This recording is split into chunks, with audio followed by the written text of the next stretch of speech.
paka mu studio wapindira ka Papa Isabel. Baba, sorry. Tukona WhatsApp channel iri kubeba. Sorry. Ine mashoko. Yes. Asika ndoda kuti ndidawire mkoma kebe. Avana kusimbisa chiprofita ichi pachaibata chichidudzira zvaibuda. Ndichocho. Chakaprofita timu ikawina. Chikaprofita timu ikawina. Chikaprofita timu ikawina. Chikaprofita timu ikawina. Na nasiri pamsoro. Asi zosheka paudu bwaira pane kuna kuti simwe zvinodakika. Nenye kuti wabwaira. Okay. Ndoda kupa mufananidzo kuti muzvipatara medu mukoma kebe. Tine madhokotera akadzidza akaenda kunze kwenyika vakadzidza vakaita madigiri vakaita zvese kuti ndo vacharapa vanokwanisa kuona zvinhu zviri mumongo nemukati nemuchina zvikatarisa kuti masiva bhonzo na KBC remasive Mike hatizvioni but ivo vakangotarisa nokudza kuti 3 weeks 4 days pamuviri apa asi zviri mukati nokuti vakadzidza nezvazvo ndozoisa mendero. Saka muri kuti kudini? Right. Asi pachipatara ipapo nekugona ikoko pakazovakwa mochari. 10 euro she will be for. Yakazovakirwa imochari. Avai. Regai kuzenga ndakakufunza ine. Kureva kuti mukoma KB vakarapa zvawo. Asi zvinhu zvine nguva zvinomborasikawo. Nekugona ikoko pakazovakwa mochari nemhaka ipana achazofawo. Saka muri kuti nezuro makarasika. Aiwa zve makavimbisa Zimbabwe mochari timbomirai papati tawezi kudiana didika tawezi kudiana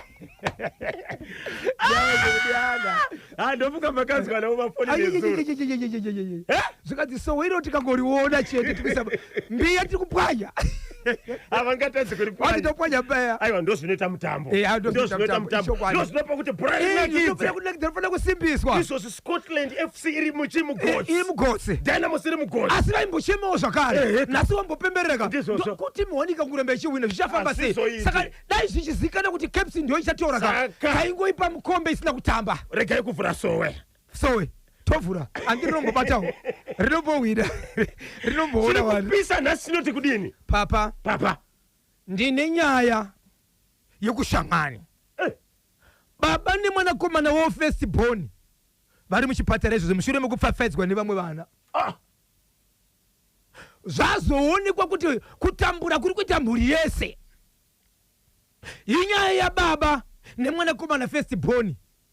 Mwanakomana uyu akapiwa mushonga na baba anoteverana sisi vake achita bonde nayo.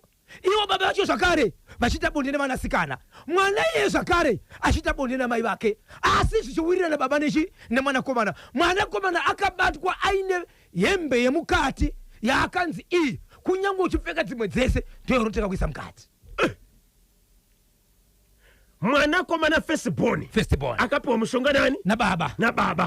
Kuti vaite sei? Vanoshandisa kuti anosangana nana sisi vake namai vake semurume nemukadzi. Iwo baba zvakare vachisangana nemudzimai wavo nevanasikana vavo vachita semurume nemukadzi. Mushonga uri wei? Mushonga wokurima.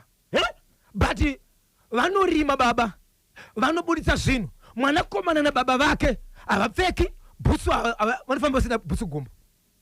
Muchida kunzwa zvakawanda, Baba Isabel varimoka mustudio vachanyudza gedzo mushure kamekunzwa kanhau muntundu wa Shangani pabodzi kana sutu nthawe go pana 29 minutes to 10 pa National FM. Baba Isabel magonera ka bosi zvemunyati nekambo aka kanonziko hubaba iko kajive kacho vati asinge pasi pari kupisa. Yes, pachisimudzo somunhu wababa ka kuita kumotoka hanzi na Albert dzakatira pakuwadzana mati kuwadzakani na mukudze mukombe japreza nekambo kanonziko ka hubaba. Aiwa kandosaka muripo imimi vaterere manyama ndimi munopaka kuti National FM iende panchengarenga pa dzoro. Yes, tiriboka muchirongwa the hottest mid morning show in Zimbabwe pa National FM 9 minutes to 10 ndio pafika nthawe pari manje. Papa Isabel is ready lekisani kative kuti aratipatiranye nkati machirongwa cha nsiku ya lero uno.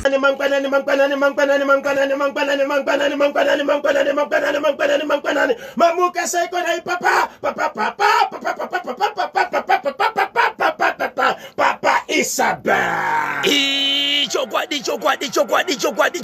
chokwadi muri yezimbabwe kungobvunzira vozvangu chirangu asi chokwadi chiripo muri yezimbabwe ndechekuti ndiri kutozvifambira vozvangu ndiri pasi pemvuri wamuzukuru wasekuru mwana ndiwe kubereka vedu ndiwe kudimba ndapota ndiwe kugowa zimbabwe sandiri kuona pano ndiri kuona murume akasimba ana ndichita akasimba inoreva kuti akasimba chikonzero akasimba saka zvaakasimba ndinoti akasimba ane dumbo Maswengerera. papi konai mwanangu Matindirira. wekudimba chiko Ndirakuza. kuti kudii Kana muchigogomeza na bhangu.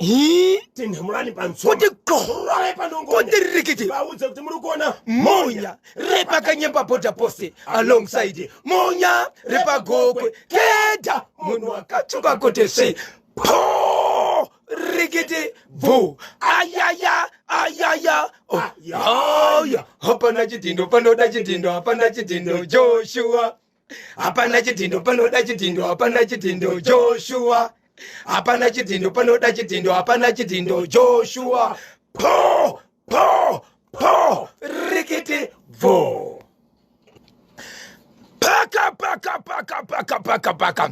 wekudimba baba pati Baba Isabel. ndisati ndende kumberi dakutira kuti wamukaseiko god knows wachuma Yes. pamwe chete nakuda kwashe magadi happy birthday Brighton Muchemwa Abigail Moyo pamwe nachizira kuti iye lebidio chikari vakachibata chimuti kwanza ise melody mtundu kwanzi andisaririre Yes. ndakachibata chimuti mukoma KB nyaya yendoda kutaura panapo ndokumira vanhu vanzwisise tibatsirane nekugadzirisana vachazoita mangwana nevakambozviita sari zvagadzirika nevanoda kuzozviita nezvitoitika izvezvi tingabatsirana sei tikaisa musoro pamwe chete ndokusaka ichinzi the whole nation on one stage matiri mana ngazvibve iko kuti sakane panapa tibatsirane nyaya yendoda kutaura panapa mhuri yezimbabwe inyaya yakaitika mukati menzvimbo inonzi Shangani.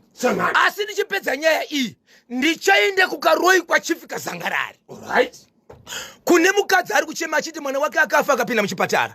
Apinda muchipatara akangoradzwa ari mumochari mwana wake akafa musi wa 15 March nanhasi ari kunzi vari kuchipatara asi hama dziri kuti iwewe uri mutorwa haunei nemwana uyu kwachavigwa kwachaendeswa nezvaachaitwa siyana nazvo nyarara. Apa akabata bepa rokuti mutumbi wabuda asi akausiya uri pai mumochari akasainira neakaita zvinhu izvi hazvizivi. Apa ndangutaura kapukota pasvika nyaya izvo zvinipe kuti upenyu hwake akuhutyira ndo pandichauya nayo asi ndikandibopinda paShangani. Nyaya yakaitika ndeyekuti kuna baba vakaita vana unokwenda kuita ivo vasere ndo vangani 8 vaita vana 8 6 vasikana ndo vakauya kupedzisira vese 2 vekutanga ndo vakomana first born nesecond born vakomana vese asi first born ndo yakararama second born ichibva yafa. Vamwe vanasikana vese vandiri kutaura nokwenda kuita vatanhatu vese vasvika paeji kana kuti mazera ekuve nevarume ende hapana asina mwana asi magariro acho ndo anorwadza. Chii chiri kuitika kuShangani? Vakaroorwa vanodzoka vakaita vana vanokwanisa kushaikirwa nevana kugara kwavo nevarume kutambura vanorambwa vasina mhosva yavaita vakaenda kubasa anogona kudzingwa pasina mhosva yaita akakwanisa kushanda apiwe muripo. Hazvisi kubatana kusvikira naamai vacho zvakare vakurwarawo zvokuenda uyezve amai nevana vanhu vanongoti nguva yavafunga kuenda panguva yevanhukadzi vanoenda havana matetsi. Pazvangutangira nepazvafungira ndipapo vamwe kwavanoroorwa vanobva vachinzi unoroya iwe but hatozivi kana inonzi mudzi zvavo mushonga wavanoziva mushonga webhutsu nemushonga wemazino imwe isi havaizive. Zvadaro amai vakazorwara zvokunyanya kuenda zvokuti vaperedzeka chikonzero ropa rari shoma kuendeswa kuchipatara nekudzoka apo vana vacho mari hapana vanoita baba mombe danga vakazadza zvipfuwo pamba zviripo asi mutemo ndewokuti havakwanisi kutengesa chipfuwo kuendesa munhu kuchipatara uyezve chikarwara kana iri mombe ingatoiswa kana danda kuti senge plaster bandage pane kuti iurawe asi vanokwanisa kutengesa mbudzi kuti vaone mari yekuenda kudoro. Mwana wemhuri akarwara hapana chifuwo chinotengeswa. Hapana chifuwo chinotengeswa. Asi vanotengesa kuenda kudoro nemwanakomana wawo. Nemwanakomana wawo vanhu vasingazivi. Vanotofunga kuti mukomana nemun'ina vakafanana, vakaenzana, zvese kunyangwe bhoti. Vanowirirana. Mukomana uyu kutaura kuno kwatiri kuti aiko zvinozvi. Ane makore anokwana kuita 47 years. Asi anambogara aroora. Hapana akamboziva kuti uyu ndiye bhebhi wake uyu. Waambodana naye kupomedzerwa kana kuti mukadzi akamboya achiti pangu pakabva paya ndepako. Hapana. Nababa vake. Toenda munyaya mukoma KB. Amai varwara.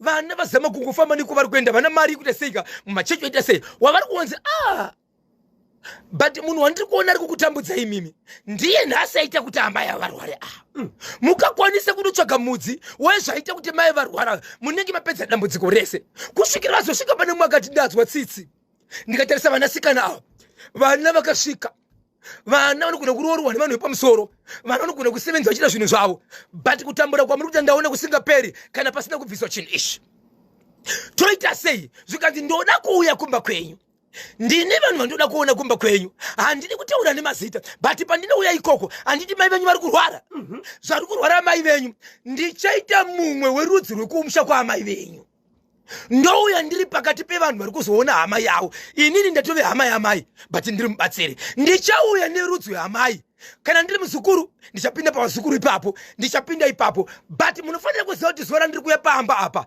baba nemwanakomana wavo anove ndiye festiboni mukuru vanofanira kunge varipo vasaziva kuti tichauya kandi pane munhu ari uya kuzobatsira vanhu kana kuri kuti ndichanamatira kana kuti ndine ndichaitawo semunhu amboya kuzoona vanhu asi handina kuuya ndine chinangwa chekuti ndiri kuzorapa murwere asi zvatiri kuzoita ndimuri kuzviziva ndiri kuvinga vanhu vangu Daniel Roshi Pinifo wakachwemba kiminikasha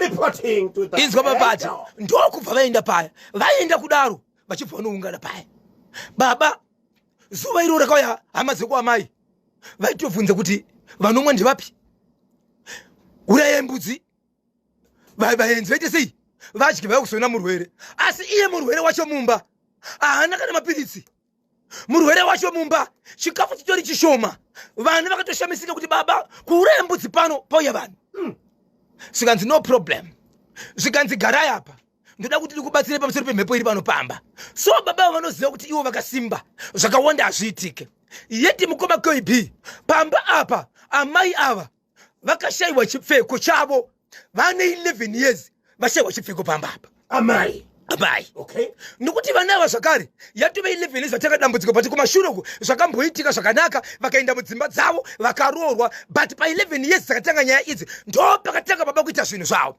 but baba vazvo vakaita vakaenda nemwanakomana wavo vaenda nemwanakomana wavo ndokwakanotsvaga mushonga wekuda kusimbisa kurima pamwe chete nekuita mari nekuti baba ava vane nzvimbo dzavaenda dzekubamaini vachidzoka vachimboita mari ende chokwadi mari yakaita mungaziva here kuti baba nemwanakomana vakaenda kupi kunotsvaga mushonga right kwavakaenda kunotaura kwainzi kucholocho ndo kwavakaenda kunotsvaga kunotsvaga mushonga uye vachibva vatsoka pamba zvikanzi munenge makasimba imimi but zvavakaita ndezvekuti ivo pachavo baba vakavimbisa kuti imimi nemudzimai wenyu mumba munenge mabudhinasisi amuchasangana amuchafara but zvamuchaita imimi muchafara kubudikidza nemishonga yenyu asi vanhu vamuchafara navo vanasikana venyu mwanakomana akabva atonzi iwewe pachako hauchatorori zvausingarooro zvakare asi uchafara kubudikidza nemishonga uchafara naamai vako nehanzvadzi dzako but amai kuti vakofarwe pamusoro pazvo vakabva vanzi izvo kuti iwewe ufare naamai vako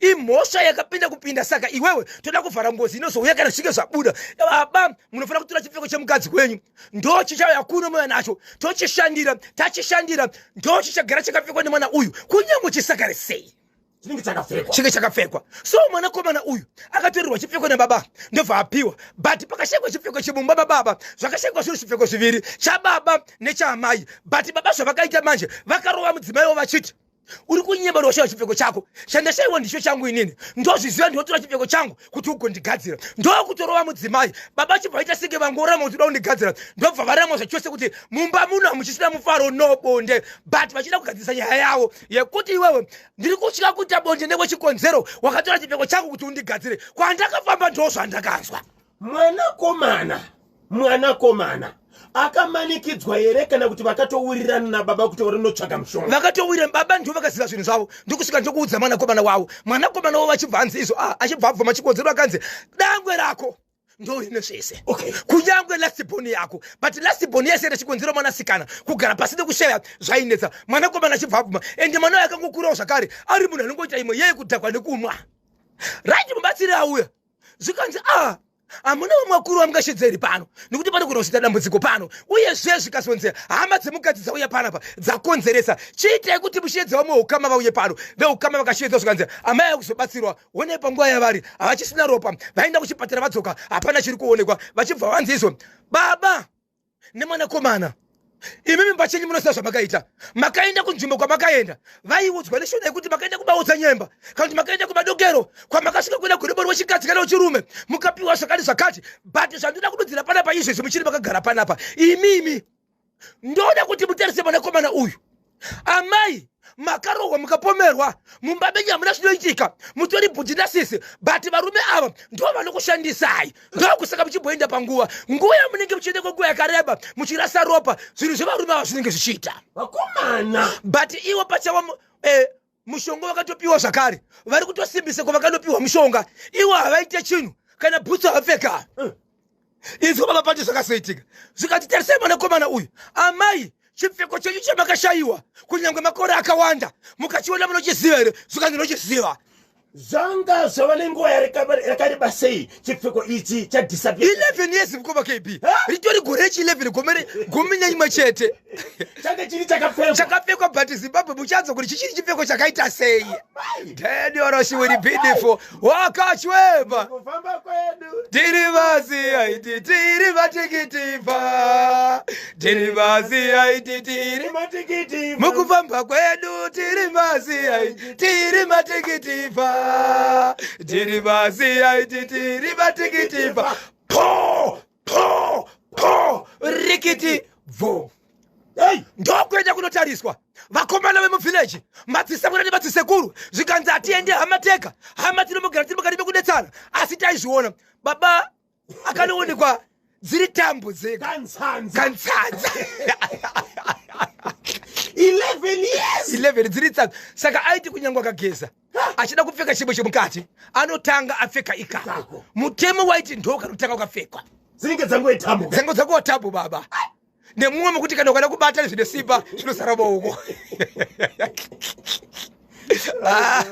so baba zvazodaro zvikanzi maona zviri kuitika baba nemwana havana kutora nguva yakareba mukoma KB vachibva vabvuma vakati izvi tinozvibvuma ichi chokwadi ichi asi patakaenda kunotsvaga zvinhu izvi hatina kunge taziva kuti ndozvatisanga nazvo zvatakanoudzwa ikoko nozvatakazoona zvaakuitika pamushonga wedu hazviziri izvo tinokumbira ruregerero vanhu vachibva kugara pasi kusanganisana nevakuru venzvimbo akati kana vanhu vabvuma havo pasina ati afa kunyange dai paine afa hapana zvataiita asi ngatitendei Mwari kuti takwanisa kuwana ansa yekuti kubva nhasi kana zvinhu zvagadziriswa tinogona kuita mune zvakanaka handi vanhu vari pamba handiti hama dzekumukadzi padzauya baba vati urayai mbudzi endei maturika doro vanomwa imwai vari pambaka vachibva kumwa vatanga kumwa kudaro mwanakomana ndokuumwa ndobva dhakwa kufunga kwacho Zimbabwe mashoko mamwe ndataura pamusoro mukaenda pachannel kuti baba nemwana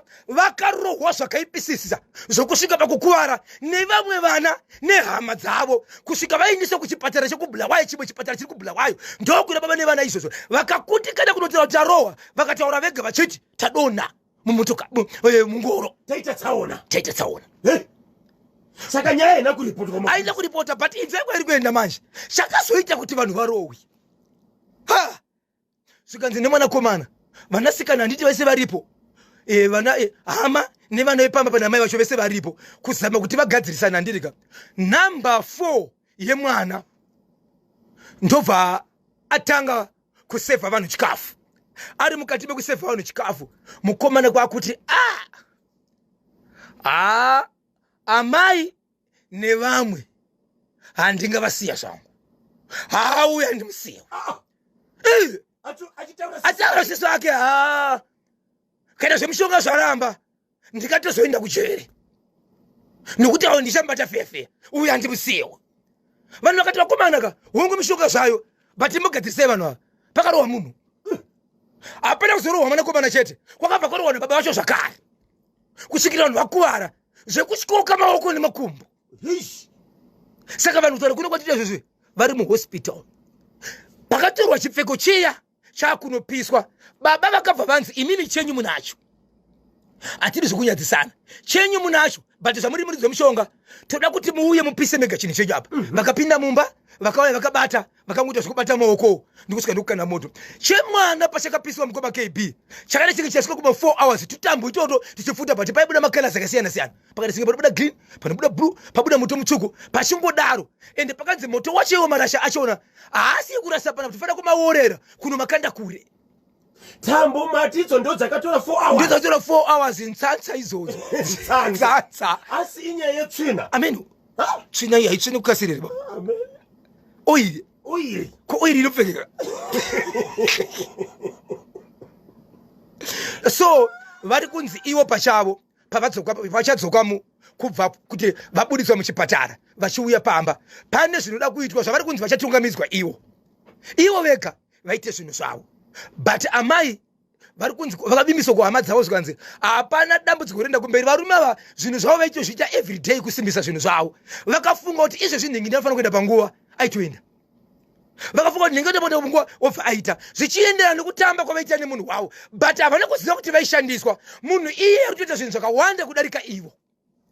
So mombe dzamataura kuti dzakazara mudanga dzichiripo here mushure mekunge mubatsira auya kuzobatsira pamusha apa pana dambudziko rakaitika mombe dziripo atichatanzwa kuti paanodzoka kuzobatsira iye kana zvinhu zvikakwanisa kuti zvabatsirwa kudaro zvine maperero azvo here kana kuti dzinoramba dziri mudanga nokuti kwanze musi wavanokuti vachibva kuchipatara ndiudzei kuti musi wakati vanobva kuchipatara ndindofanira kutanga kusvika pamba vanofanira kusvika pamba ini ndiri pano ndimubatsiri saka izvozvo chiri kwabula ari kuchiri kwabula saka zuva rekubudisa kwavo harisati rataurwa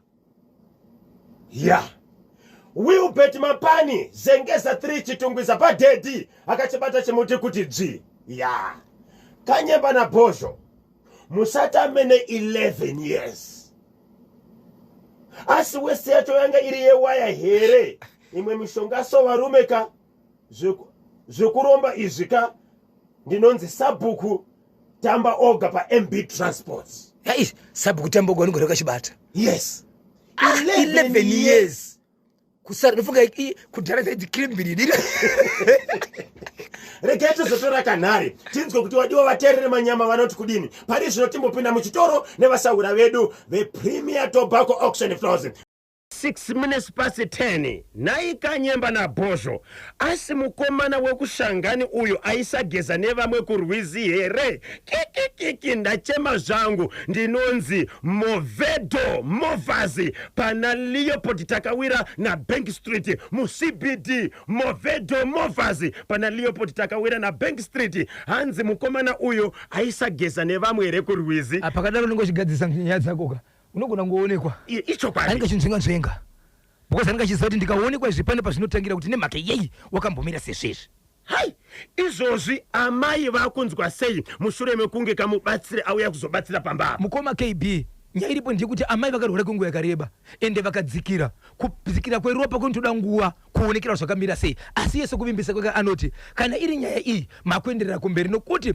ava ndo vaitoshevedza nemazwi avo kuti nhasika kudaiwo asi pakatangira nyaya dzese ndepana amai nokuti ndokatorerwa chipfeko vana vekuvara kubudikidza kuti amai ava vana ava vakabva muna amai saka tikatora padzinde tapedza zvese pakaipa varoyi vashata muZimbabwe asi mubatsiri uyu akapedza maspotsi akapedza basa ndinonzi Brighton Murimba ndiri pabocha pamarange pariseko pabocha pamarange nhasi Andris Viega all the way from Mozambique Matiamento ndoko ari koko ende akachibata kubva kare achisiye mukomana unozodei rega tinzwa kuti vamwe vari kuti kudini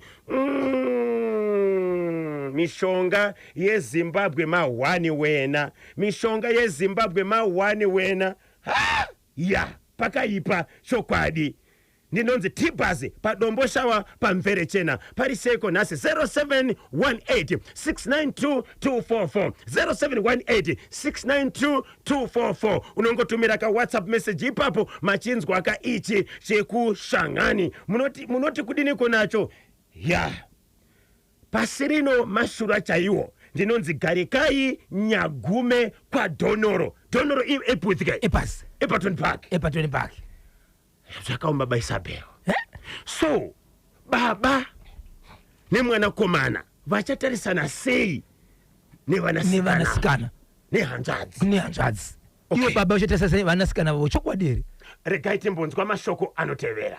Tinotenda lekesani kati pase kutenda kuna mwanzatu Caroline Tulani Sitole watu werengera kamfeso muntundu watonga pabodzi kana nambia zinangonkhani pachimuti ziri kubwera kana ora za 1:30 masikati ya nsiku ya lero uno. Baba Isabel varimo kamu studio musakanganiwe tichaita kamuyenzi kuma 11:30 ikoko ombopindira paka mu studio munofunga kuti ndiani tsudzura ichimwe icho kwadi muri Zimbabwe ndiri mukati mekufamba ndikutsudza zvitika matima nawasanyika ino mamukaseko sabhuku karamba wamukaseko chimutoka pada kuti tse wamukaseko bosi zvemunyati hubaba hunorema wamukaseko bosi chineke wamukaseko Silas Motsi bosi Rikiriso chimutoka bata wamukaseko bosi Tuza chimutoka bata baba na mai Enisi makanika chawa chimutoka bata wamukabele Bernard Otocheta wamukaseko dzokare Otocheta Joseph akabada chimuti wamukaseko Miriam Charove chimutoka bata kuti tse wakabada chimuti wamukaseko Terence Bobo main actor chimuti wakabata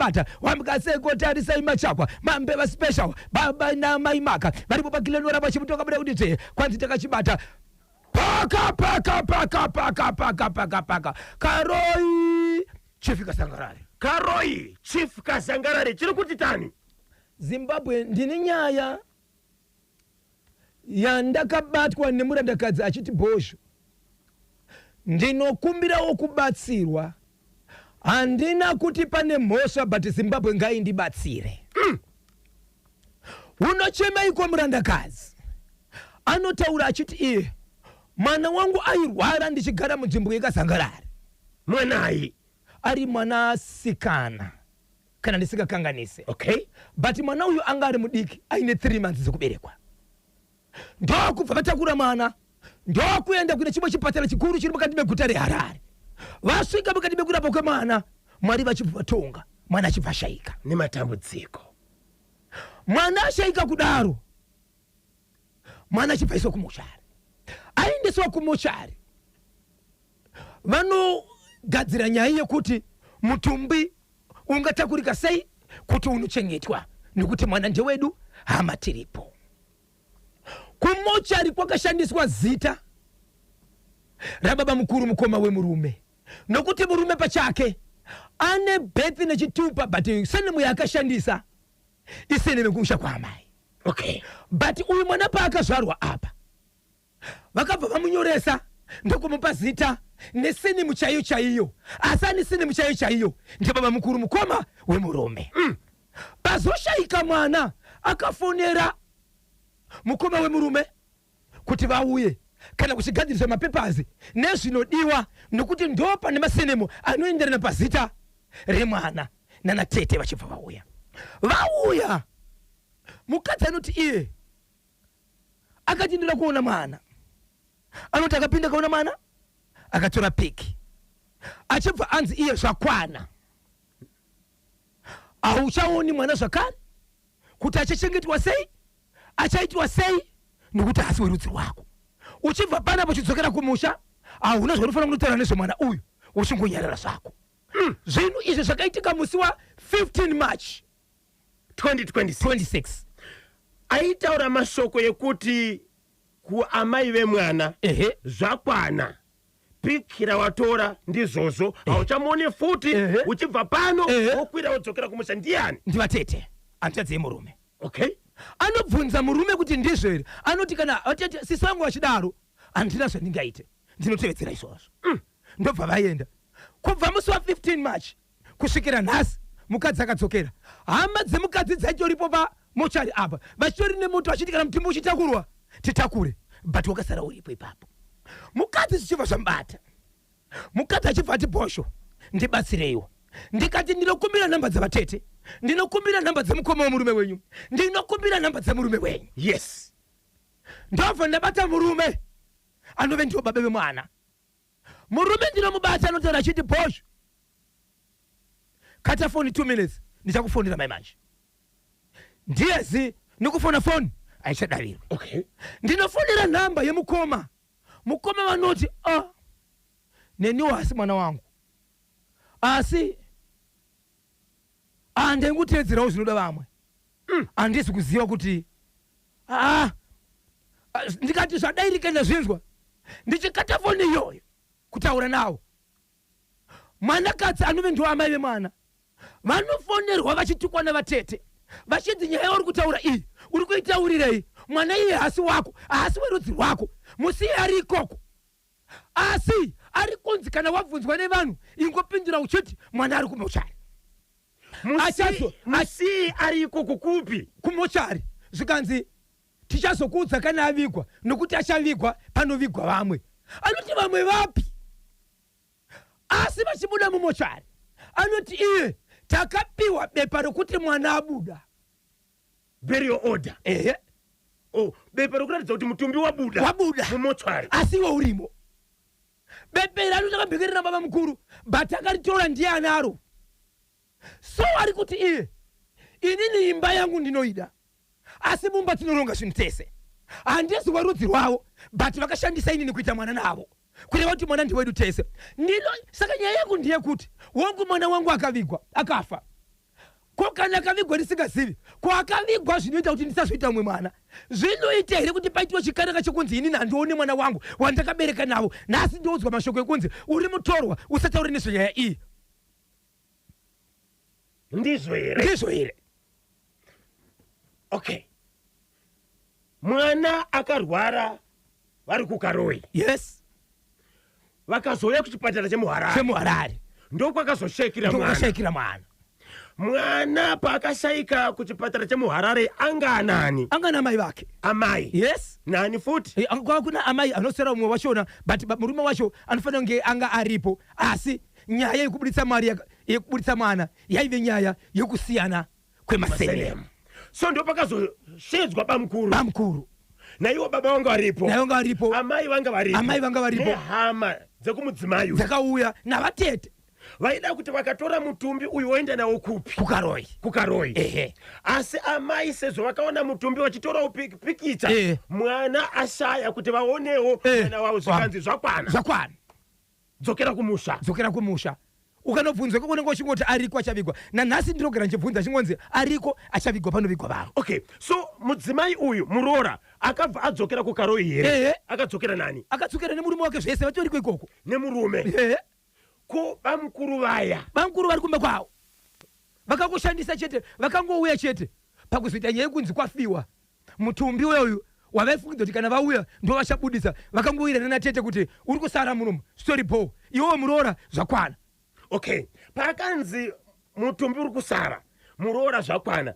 Murora nemurume wake vakabva vakwira vese kuenda kuKaroi. Vakabva vadzokera. Ko tete vanogara kumba kwavo. Kupi? Handisi kuti kuKaroi iri kaundi kunoko. Bamukuru vanogara kwavo futi. Saka pakumochari pane akasara aripo here panguva yavakaparadzana? Hapana akasara ari kumochari, vakatobuda vese ipapo. Bepa riri kunzi bepa rinoratidza kuti mutumbi wakabuda akariona kuti vakatoripiwa ipapo, rikapiwa baba mukuru, iye achibva ritora akati ndipe bepa iri, ndiye anaro izvozvo, rakanyorwa ipapo. Vane pikicha here yebepa racho vatitumire kuti rakanyorwa kunzi kudini? Right, mukoma KP, rega titopiwa kana makatibata izvozvo kana tichataura navo izvozvo vatitumire bepa iri kuti rakanzi kudii. Okay, mwana anga akura sei? 3 months. 3 months mutumbi unobuda mumochwari here kana kuti unoradzikirwa pachipatara? Ndo patoda kunzwa ipapo. Asi sei Murora uyu ari kuisirwa gokora? Ipapo ndo pari kunesa mwana wake. Vane mhuri yakakura sei? Vanoti ndiye mwana wavo. Ndiye chete angari mwana wavo.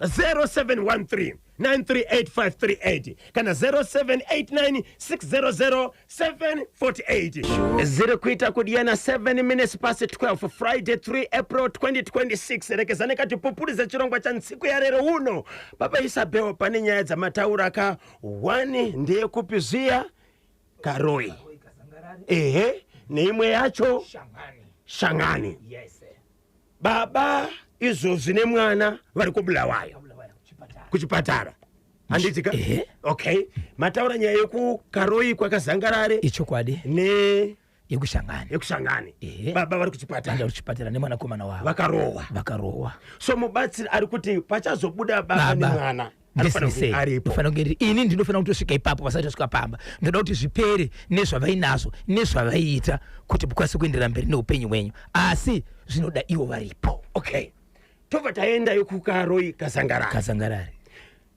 tete vanovamuroora ari kushaudwa navatete hanzvadzi yomurume ichokwadi handiti chinzi sei waendesa nyaya kuna Bhosho nyarara mwana asi werudzi rwako mwana asizikana kuti ari kopi vanoziva kuti ivo ari kunzi mwana ari muchi ari mumochari kukana ari mumochari waiti chigara ari imomo. Pane shoko ramataura rokuti rakatorwa nani rokuti mwana achavigwa nevamwe ndiwo vatete vari kuti ari kumochari achavigwa panovigwa vamwe kumochari iye asi kuziva kuti vamwe varitaurwa ndivapi vamwe vakafirawo ikoko here zvine madhetse here saka iye ari kuti secret yekuvanzirwa inini pane zviri kuitika ende ndichiudzwa inini kuti haasi werudzi wako kwaachavigwa nezvichaitika hafana chaunofana kuziva kana waenda ikoko kumba uko ingodzana kuti paita munango pantedo Baba Isabel. Allo National FM. Hello National FM. Mamuka seiko? Ndamuka zvakanaka zviri zveBhosho. Mushe ndiani wedu ari kupi hapa? Ndimishe timwa balazeni samurereka. Mukoma moya. Zviri zvemukoma Bhosho. Aiwa zvakarongeka mukoma wangu tibatsirei mukoma Misheki. Ndakaita icho chibasa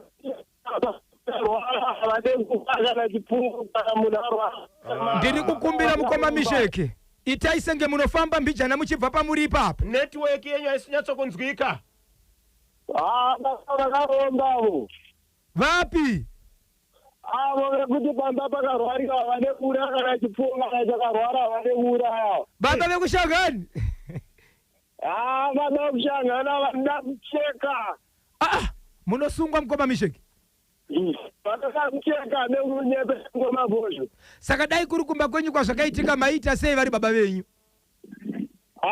ini ndeka baba vari nodaka mlemresi mangu aichada kuonekwa zvakashata wokwazisai vaviri vatatu mukoma moya ndokamumoresa ndikabhajifamu napadington mumba nafaresi mumba tevangoalazeni pashekotona notipamidzai moya ndichiti murisei mese futi gadzirowe futi richiti bvu mukoma moya hanzi vakaromba pashangani futi dzaridzwa namoya murume murefuka moya muni mudziwa murume murefu amusadaro ndio mudziwasi hybrid but futi yarohapa regai timbopinda muchitoro nevasawira vedu veground breakers movers GP Huchi paita mumwe parunhare. Halo pa National FM. Mamukasekwa wakomana makasimba ere mukoma wangu mushe murutaura na Mr Intelligence. mukoma Mr Intelligence tibatsirei tinzwe. Alright. Iyo nyaya pakazangarare iyo KB na Bhosho ka. Bhosho wakambodzika dzikere kuti umbonzo kuti tete awo kana kuti na mukoma wemurume handiti mukoma wemurume. Yes. Bamukuru. Wakambodzika dzikere sezvo muri matikiti vauti unzo kuti tete awo ane business ravanoita here. Ikoko tete ndiwati sinazokwanisa kutaura navo ndakwanisa kutaura nemukoma nemuridzi wemukadzi muridzi wemwana ndikataura namukoma vati vachadzoka kwandiri vasati vadzoka muroora anga kutotukwa pafoni navatete muri kuenda kupi nenyaya uri kuitaurirei asi werudzi rwako tichanetsana. Right, haiwa mukadzi uyo amai wemwana wangopotera zvavo kunyatsotaura kuti jiko warutoziva kuti pane zvotoitika pamwana akazangarare karo ndinoiziva kai. Munofunga kuti chii chiri kuitika pamwana? Halo? Halo? Murundinzwa Takunzwai.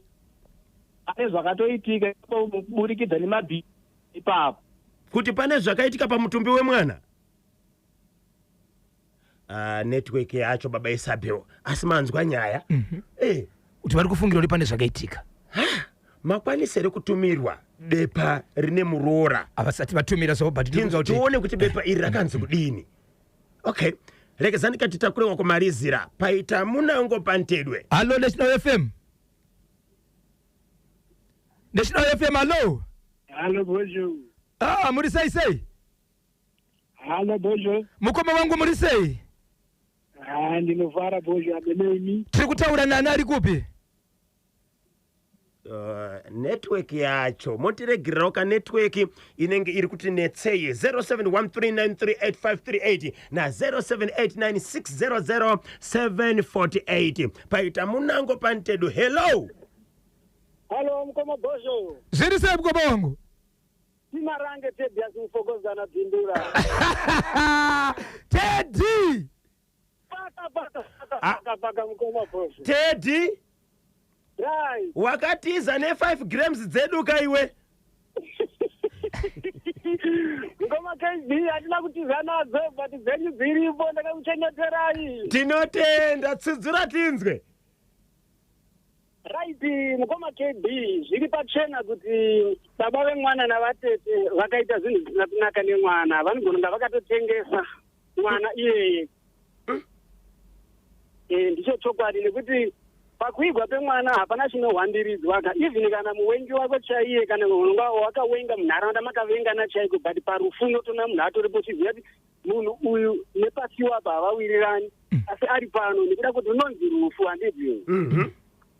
Saka kwati more about kuzoti mai vacho vemwana pakuti aiwa ingausipo. Saka izvo zvezvo zviri pachena hazvina mubvunzo. Baba natete vane dhiri ravakaita.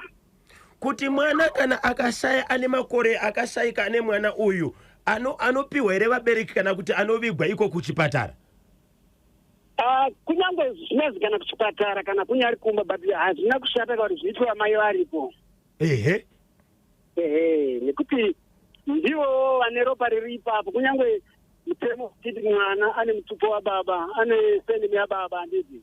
But kuti mwana iyena avepo akavapo nekuda kwaamai nababa handiti ka.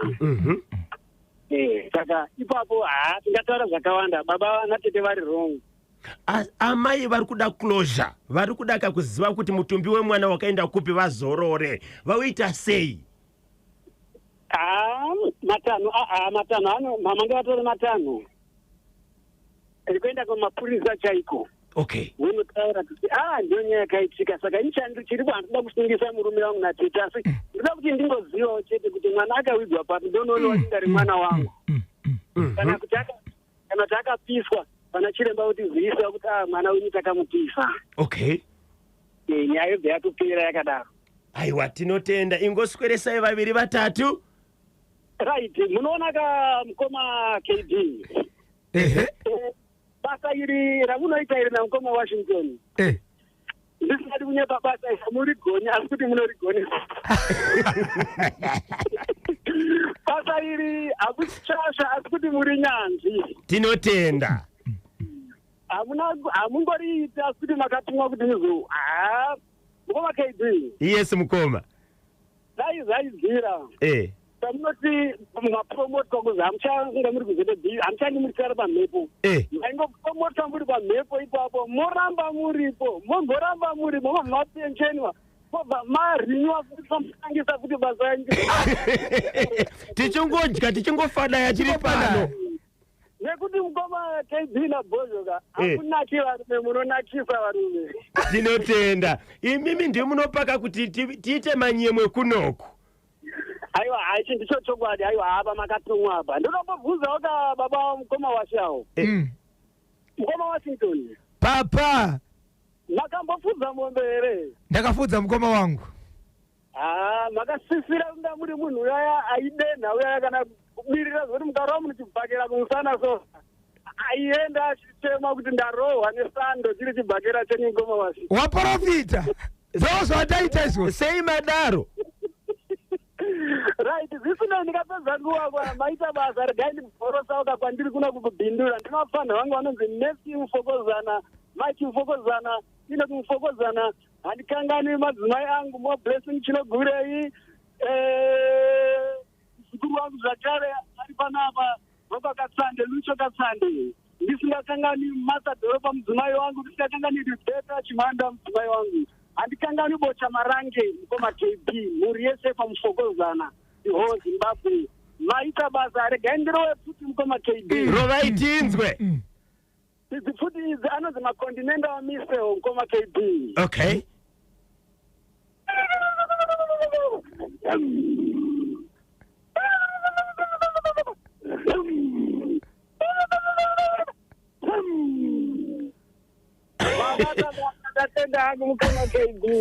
Mune makore mangani naye mukoma munodzizivira kupi futi idzi?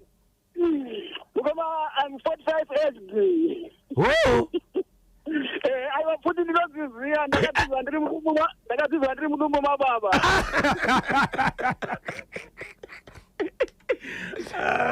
Yes. Mabasa. Ende anedzo dzese. Yes. Mhanu uya futi anowa nedzimwe futi. Nedzimwe. Vakomana musamudenda muri beuyu. Uyu.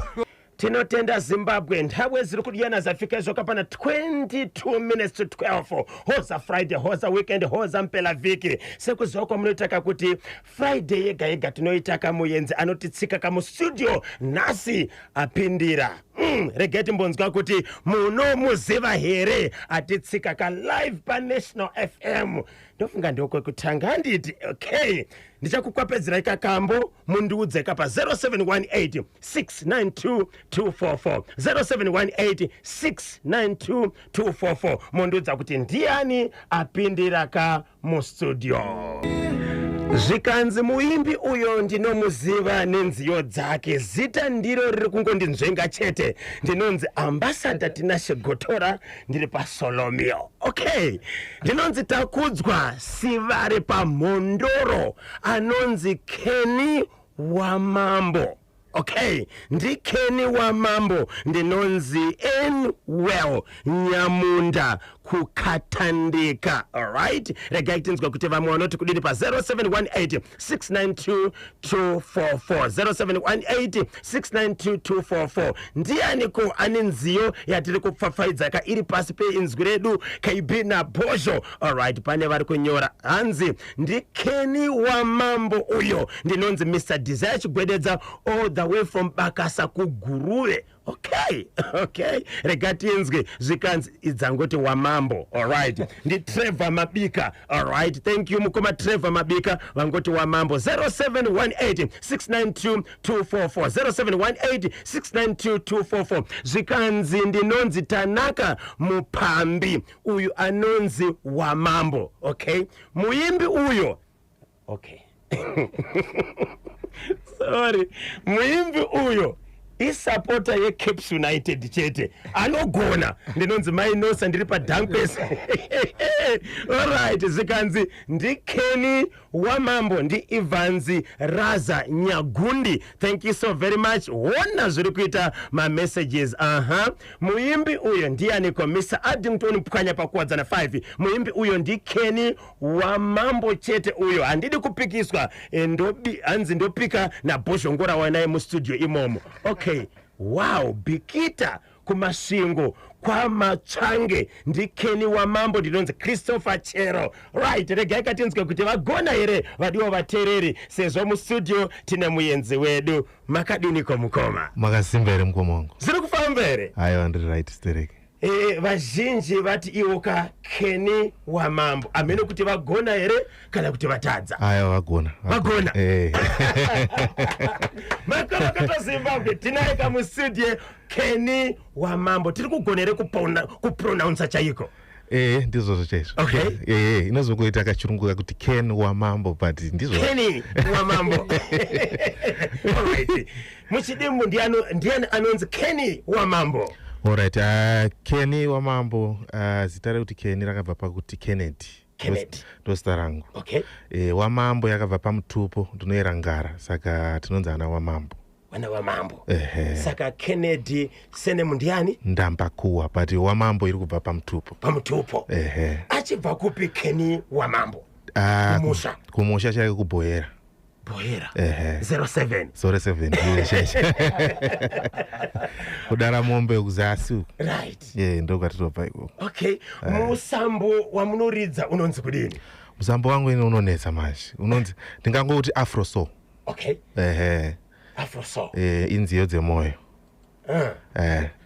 nziyo dzemoyo titsanangurire kani alright kana chiti nziyo dzemoyo ndikutaura nziyo dzinotaura nemunhu wemukati ava ndadzikisa futi ere ndoti inziyo dzinotaura nemunhu wemukati bosi kune munhu uyu then pane munhu wemukati so ndo inonzi so 100 right ndizvozvo okay nyaya dzekuimba idzi wakadzitanga rini Kenny wa mambo kubva ndandichitori mudiki chaiko diki but professionally ndakatanga 2017 but nekuzobva ndakakura ndiri muSDA Seventh Day Adventist so taingoimba mumakwaya mumagroup machii kusvika upatasvika 2017 matamba refu maalbums amabuda kusvika pari zvino ndine 2 maalbum ndikureleasa rechi3 musi wa2 May okay 2 acho anonzi kudini uye ane nziyo dzipi alright rekutanga rinonzi Songs of Solomon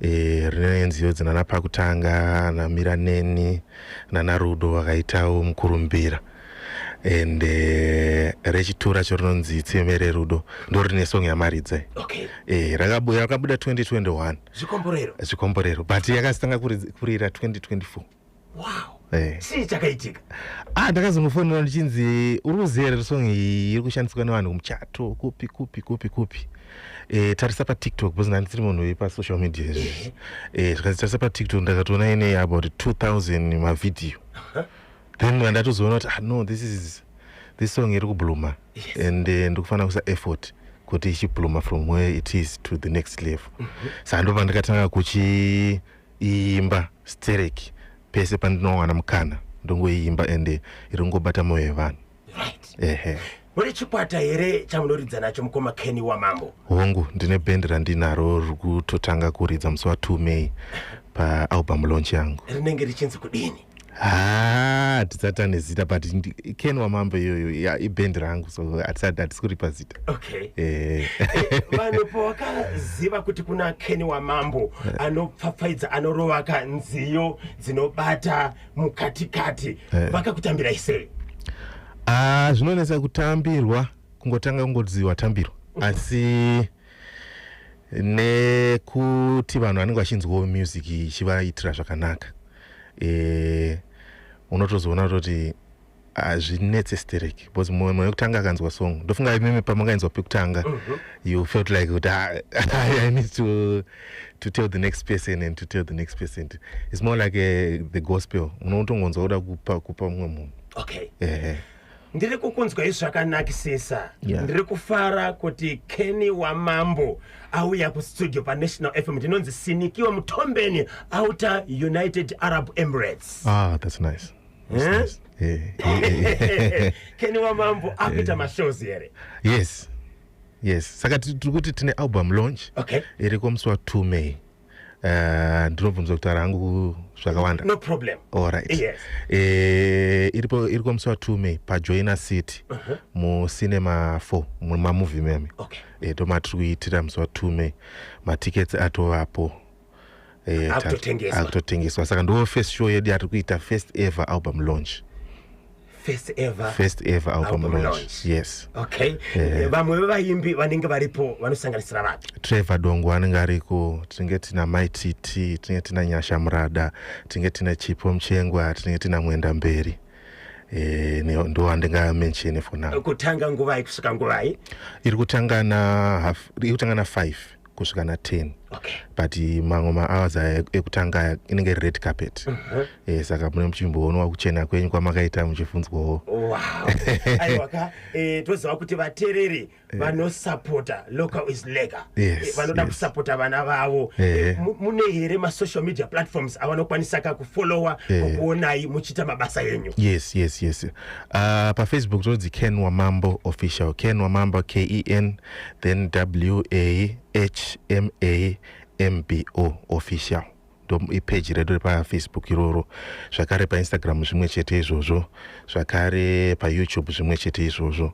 And pa-WhatsApp ndinobvunza kutaura namba 0718 0718 787 787 647. 647. 0718 787 787 647. 647. Saka vari kuda matickets, vari kuda zvipi vanotibata ipapo kana kuti bhuka.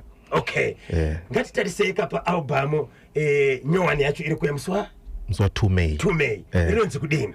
Ronzi Nziyo Dzemoyo. Nziyo Dzemoyo. Pane masongs mangani? Pane 9 masong. 9 songs. Pane 9 masong. Okay. Saka 1 ndo yakabuda so far. Okay. Inonzi kudini? Inonzi Ndichaenda Newe featuring My Titi. Ndichaenda Newe. Makasununguka ere kumboti turudwe kumboro a cappella version pa National FM.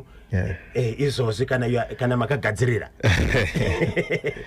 Nerudo seka moto chapfuta chipfuva, zvichibvira tikapona tacharika guva, ndinawe ndinoona zvandinoda kuva. Vamambo vanogona ndinonzi Lazarus Mutumbu Mutimbu kunyabira. Nice. Lazarus Mutimbu kunyabira anzi munogona. Thank you. Okay, so Sinikiwe Mutombin adzoka zvakare. Is Kenny married? Asking for a friend.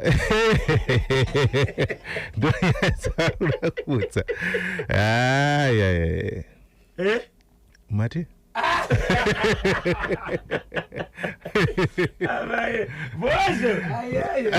Uyo anogona zvekuti akatora ruoko rwangu chairwo ngarambe akadaro ndinonzi Movedo Movers pana Leopold Takawira na Bank Street muHarare. Nice. Thank you CBD. Chakabatwa. Right. Okay, rekati mbonzwa. Ndichakupaika mukana vatereri kuti mutaure kana Kenny Wamambo. KB okay, anzi kudini zvi KB ngai anzi kudini baba Isabel. Okay, message yacho Addington Mpwanya kwadzana 5 tinyorere zvakare handitika. Okay, uyo anogona uyo ndinonzi Maikuku pa Galloway Conoton.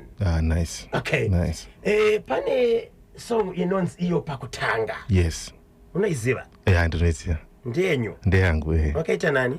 Napachera. Okay. Tinotenda Zimbabwe nekusapota kamwana wemunyika yedu Kenny Wamambo. Yes, hanzi nemutereri ari kumukumbura border. That's Zimbabwe ne Mozambique pa border. Band ra Kenny Wamambo ngarinzi Wamambo Express. Ndinonzi Moli Murambiza ndiri pa mukumbura border post. Wamambo Express. That's nice. Right. Pane message iri kubva ku Epworth kuna God knows Tetserai. Kuva neukama here na David Ndambakuwa here anoridza sungura uye anobva kubhikita, but ndafarira hangu music yako ine ka soft kari munande. Nice. Anzi mune ukama. Ndinganyepi. Okay. Ndinganyepi. Kazi ndikatoda kuti mutsvage munhu iyeye. Mufana kutomboziva. Ndombomuziva. Anzi anonzi David Ndambakuwa anotobva kubhikita. Wow. Aiwa, nice. Tinotenda Zimbabwe. Kenny Wamambo ari muno mu studio manje ndichangupaika mukana wekuti mutaure naye vatatu chete, nguva ndo pasina. Ndinonzi Tadiwa Nashe Mutetwa kubwera 07 ndiri kufara na mambo uyo. Nice. Kumusha chaiko vakachibata. Okay, anogona Wamambo uyo ndinonzi Mai Mavi ndiri kumbire. All right. That's my central Much province. central, yeah. Yes. Okay, regatinzwe kuti vamwe vari kuti kudini Wamambo vane chipo ngavaende mberi ndinonzi Pamela Nkonza paNorton. Ah, nice. Wow. Okay. Zimbabwe regai kandikupe mukana wekuti mutaure kana Kenny Wamambo kunze kwemusic pane here zvimwe zvaunoita. So far izvezvezvi ndiri kunyanya kupusha music. Ndiri kunyanya kuipusha. So far ndiri kunyanya kuita anonzi mabirthday delivery kana muri kumaziva ari kuitwa mazuva anaya. Okay, ndio api aya? Kuti unosvika pabasa pemunhu sepabasa penyu panapo ndokuimbira ivo panapo. Wow. Saka izvozvo kunyanya kutora nguva yangu yakawanda yekuti handina chimwe chinhu chandiri kumboda kunyanya kuita. So kana Bozhongora ane birthday, my Bozho vane present. Yes. Munouya mese kuti vanokutuma imimi. Vanongondipa address nepicture yamukoma Bozho. Moenda. Ndotonanga. Musvika moita sei? Ndotoimbira. Moridza. Toimbira nemutupo wavo, toimbira nezita ravo. Wow.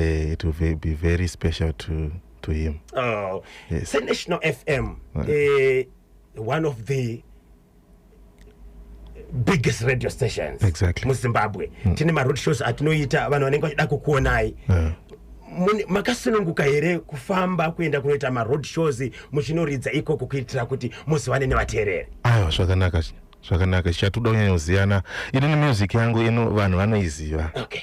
Asi havazivi muridzi. Munhu wacho. Mazvona. Saka ndozvandiri kunyanya kumhanyisa nazvo zvokuti vanhu vasvike pakuziva muridzi wezvinhu izvi. Saka zvine zvakandinakira Stereki. Zvikanzi naTembo ari pamvurwe, idzo inhengo idzo. Kenny anogona isi Aquilian Matura pachiweshe. Nice. Wow, anogona ngarambe akadaro gogo mwase kugrenary. Nice. Wow, thank you so very much. Vada kutaura na Kenny Wamambo right. Mufona ipa 0713 938538 0713 kana 0789 600 748 4 minutes to 12 ndopafika nthawe pale manje regatimbonzwa kuti ndiani ari parunare. Okay, hello pa National FM. Hello, okay, Dizike. Makadi zvenyu?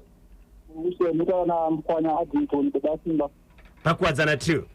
Pakuwadzana 5. Ariko Kenny. Mukoma wangu musei? Uriko na mukoma. Ndinofara ini. Awa music yenyu yakanaka iri kunatsudzika wena. Aiwa, ndoda kutenda. Ndamukurudzira kuti muende mberi mutadzoke shure kuti murugona mukoma wangu. Aiwa, thank you so much mukoma wangu. Magonero enyu mavangofana nevarume 2 varimo munogona zvakafanana. Arambai makadaro mukoma KB nebasa renyu totenda. Tinotenda mukoma Addington Mkwanya. Muve neholiday inonakidza. Tine mavideo ere nai Kenny Wamambo. Akazara pa YouTube. Akazarisa pa YouTube. Anomboplayiwa pa ZBC zvakare. Sure. Asvika ere million plus? Aiwa asvika. Mamwe acho na asati. So pa album izwa pane here video iri kuuya inenge chipisa. Pane video yakatobuda song ndichaenda newe featuring My Titi. Okay. Itoripo izvozvo. Mungazive kuti ine views mangani? Izvezvi ine about 70,000 I think. 70,000. Okay, muchibva mune mustudio muda kuti vateereri vasapote Kenny Wamambo kuti asvike views mangani? Million yawo tomada. Million. Okay, tongoti kusvika musi weMonday panopera ka Easter holiday. Tisvike pachi 300,000? 300,000, yes. Zimbabwe. Obesa Bill. Yes. Kumbira vateereri. Right. Vateereri. Ndimi mega masimbisa makati Kenny Wamambo anogona ndiri ka. Yes. Chiratidzai kugona kwake. Svika musi weMonday. Ngachiputike. Yes. Endai pa YouTube. Yes. Anditika munosearcha song inoti kudini?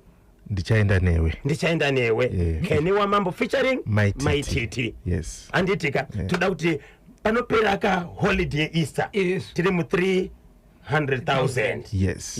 Okay. Please vateereri. Tinotenda 10 out of 10 anogona kunge team National FM ndinonzi baba Kaila tafadzwa chidhakwa we-FC Platinum and keep it up. Thank you. Okay, regatinzwe mumwe ari parunare. Hello pa National FM. Sorry network. 0713938538 kana 0789600748 paita munangu. Hello pa National FM. Zviri kufamba here? Zvirikufamba zvekuti. Tiri kutaura nani ari kupi? Na Goodson kauri paDonge Farm kumvuri. Kumvurwi kuri seiko kuDonge Farm? Kuno kuraiti chose ndautaura namukoma. Taurai naye. Mukoma wangu muri sei? Ndakasimba mukoma munogona. Thank you mukoma wangu. Rambe mchijani wamwe mawari kuti band renyu endere mberi. Handitika. Thank you. Right, anzi chengetedzai maband members. Yeah, sure. Okay, regatinzwe anzi chinorova chimudhara icho. Chinorova chibaba icho. Ndinonzi edzai nhamo yenzou paWarren Park. Okay. Yes. Okay, regai katongopendera chirongwa chedu nthawe ndoziri kudiana Kenny Wamambo. Anogona ndinonzi Chris Murenzi paMount Pleasant. Okay. Yeah. Alright. So, Baba Isabel. Apa. Kenny ndiwatanga tinaye nasi. Aiwanorira. Anorira. Taizviziva. Yes. Nguva ndizoshoma chete. Nguva ndizoshoma. Saka tarisiro yavo ndiyo kusangana nayo maroad shows. 2026 kunze kwealbum riri kuya musi wa2 May. Ndezvipi zvimwe zvamuri kutarisira kuita maplans enyu mukoma Kenny? Tikutarisira kushuta mamwe mavideo akawanda ekuti vanhu vazive muridzi wemusic kunyanya. Yes. Saka gore dure this year kupusha kuti vanhu vazive munhu. Manje ndaona mauya makabata gitare ka amuna kuzoreconnecta kuti mungoti chata zvamunoita kana maenda ka kuno present aka manje zvinobuda.